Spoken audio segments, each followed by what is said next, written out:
Yeah, I'm about to get started. Here, just one. I'm about to get started.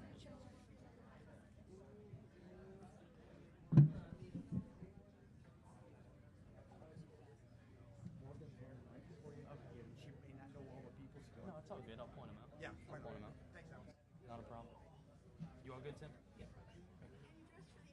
Always. You guys ready to go? All right, if I can have your attention here in the Media Center, we'll continue with today's media availabilities here at Chicagoland Speedway. With three of our NASCAR Xfinity Series drivers, we have Michael Annett, driver of the number 5 Pilot Flying J Chevrolet, Brendan Gaughan, driver of the number 62 South Point Hotel and Casino Chevrolet, and Dakoda Armstrong, driver of the number 28 Winfield United Toyota. Gentlemen, big weekend here with your last race coming up here at Chicago. Dakoda, we'll start with you. What's it going to take to secure your spot? Or are you comfortable in points, or do you feel that you have to get a win to get into the playoffs? Yeah, I mean, we're at a spot where we're going to have a little bit of help. 25 points is it's a pretty big margin. Especially, our mile-and-a-half program's been better this year, but it's not been where it still needs to be. So we're putting all of our eggs in, this basket, trying to get as much as we can. But with stage points and all that, we haven't done a good enough job of accumulating them. So we're going to try all we can this week. But that's really our only hope is to get as much stage points as we can, and then just have a little bit of help and trying to get a top 5. The win obviously is what it's probably going to take, but it's a pretty big jump for us. So we just got to go out there. We're not giving up, but we got to go out there and really perform this weekend. Good deal. And Michael, we'll go to you next. You've been strong pretty much all season, and your team has been very successful as well. What has made you guys so good this year, and how do you feel heading into the weekend? I don't know if I agree with everything you just said there. I feel like we should be a lot better. Shouldn't be talking about the playoff bubble and securing our spot this weekend. It's been subpar. We've shown flashes, and then we've been consistently just a couple spots out of where I think we should be, especially looking at our teammates' performance. So, Dakoda talked about segment points, and I was looking at it, and I think I have maybe 9 on the entire year. So that's really hurt us. Even though our finishes they're decent, still not where we want, but we've just struggled in qualifying and struggled those first two first segments of it seems like week in and week out. So if we get ourselves in the chase, that's something we're gonna have to focus on and get as many of those as we can. Absolutely. And Brendan, what do you and your team have to do to get into the playoffs here this weekend? No, we've been doing that the last bunch of weeks. We knew that the road racing season would be good for us. South Point Chevy is once again, just like Michael said, we don't believe we shouldn't be in this spot. We feel terrible that we're in this spot. We've had a lot of stuff happen this year that put us behind, and all we've done the last couple weeks is be smart. We knew that we were battling Dakoda and Michael for that last playoff spot ever since Jeremy won. So we just played it smart and tried to be smart, and we'll probably try to do the same thing today because we're at least sitting in. Unless somebody randomly wins this race, we're going to make it on the points. So we gotta just be smart. Don't do anything stupid, and don't piss away a bunch of points. Good deal. With that, we'll open up for questions. If you have a question for any of these three guys, please raise your hand, and we'll get a wireless mic to you. Go over here with Chris in the front.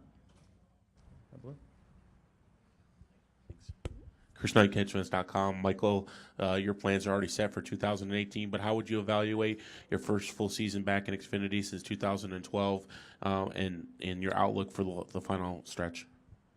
I use the word subpar. That's for sure.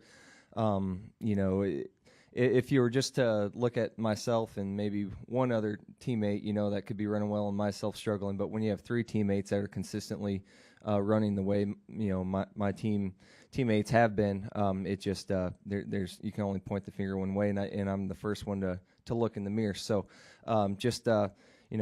we came on with a team starting late that didn't help anything. A first-time crew chief that we had a lot of things stacked against us, and I think the reason we've had the success we have had is because of the foundation that's already at Junior Motorsports and what they've built there. So like I said, we need to get ourselves through this weekend, put ourselves in the playoffs, and then just no excuses. Take everything that we've learned throughout this year, and go back to the segment points part of it. Just have to qualify better, fire off better, and just start accumulating those, and we need to go get a win. I'm not going to be happy with our season if we we finish out the year and don't have a win yet. So that's I definitely think it would be a disappointment without that.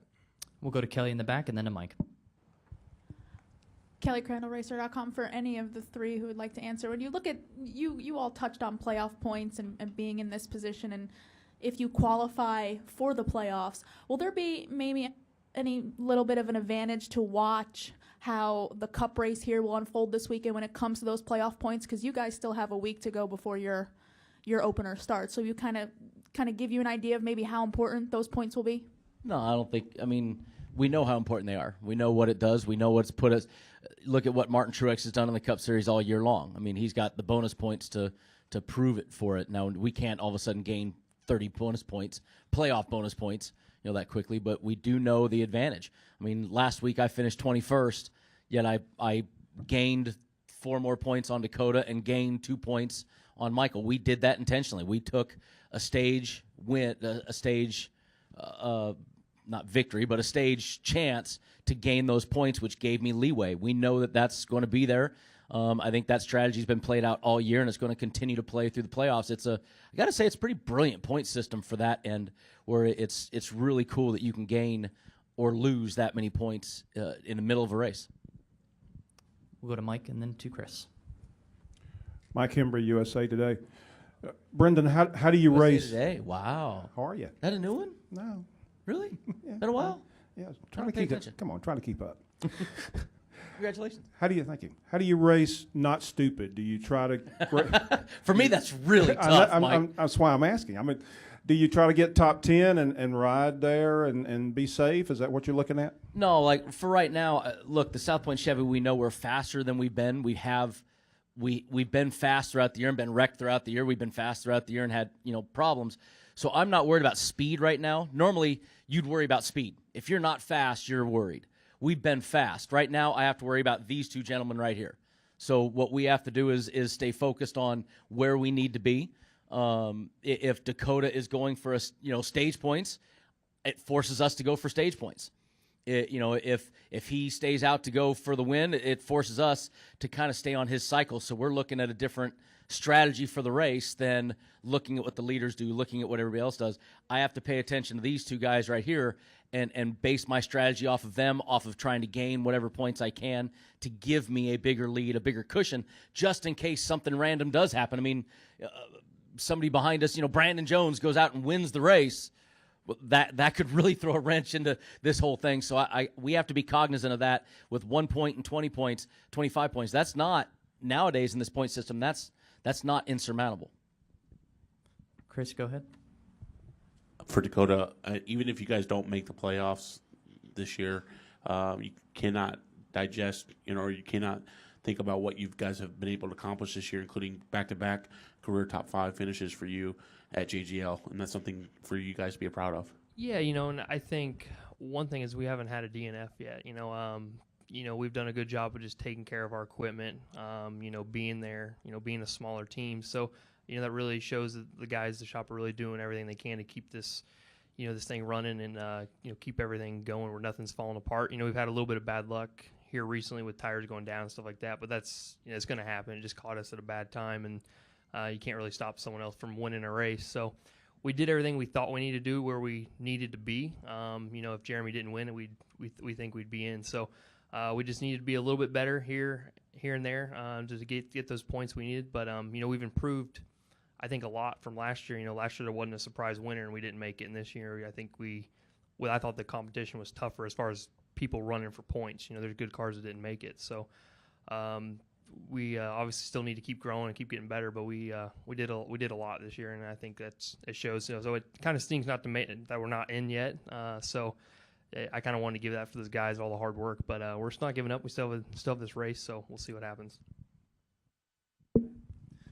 Jerry Jordan, KickingTheTires.net and PRN. Bren, got to ask, how's your liquor empire going?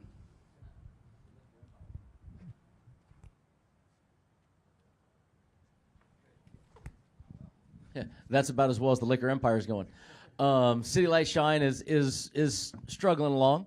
You know, it's a startup, so anytime you have a startup, it's always exciting. Got to take a risk though to ever have anything good happen in life. So it's going right. It's Dolan, former NASCAR official Mike Dolan is out there working his tail off, and I'm trying to come out here and keep it on the race car and let people see it. So it's in Las Vegas, all over Las Vegas, and working on getting it other places.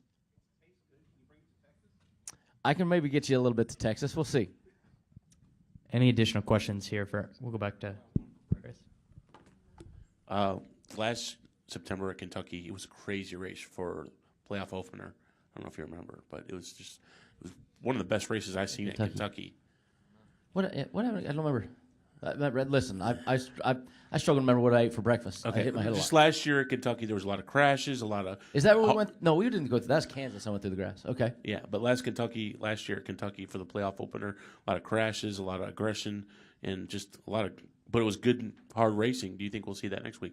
Absolutely. I think first of all, Kentucky is a track that is right now repaved. You know, fairly narrow, makes for a very difficult time for drivers. You got the stage points now that play into effect that didn't last year. You got guys that will be in the back half of the points trying to put their way up front to be in a better position. So absolutely, I think that the first race of each round of the playoff, I think you're going to see that here in the Cup race. So it's this playoff format is really cool. I think it's going to lend itself to that style of racing. So yes, I think you will. We'll go over here to Aaron. Aaron Bearden kicking the tires. I'll try to be a little more serious than my boss asking about liquor. But last year we saw Blake Cook come from a somewhat similar position and run through the chase and almost make the championship 4. Given the playoff point system this year, do you guys still think that's feasible? And if so, what do you think it's going to take? I mean, absolutely. You look at any. Dakota was as high up as what 8th in points at one point. I mean, Dakota's kicked all the big teams' butts this year. I mean, they were awesome. So it can happen. Michael Annett and I both have very strong organizations that run well. So it just takes the right run, the right time, and I think that's what's fun about the playoffs now. I mean, I played college basketball and college football, and you hit the hot streak in college basketball at the right time. You end up Virginia Commonwealth going to the Final Four as a 12 seed. It's like anything can happen in a playoff format, and especially this one with the stage points added to it. It's going to be exciting. Any additional questions here for our 3 NASCAR Xfinity Series guys? We'll go to here to Lee.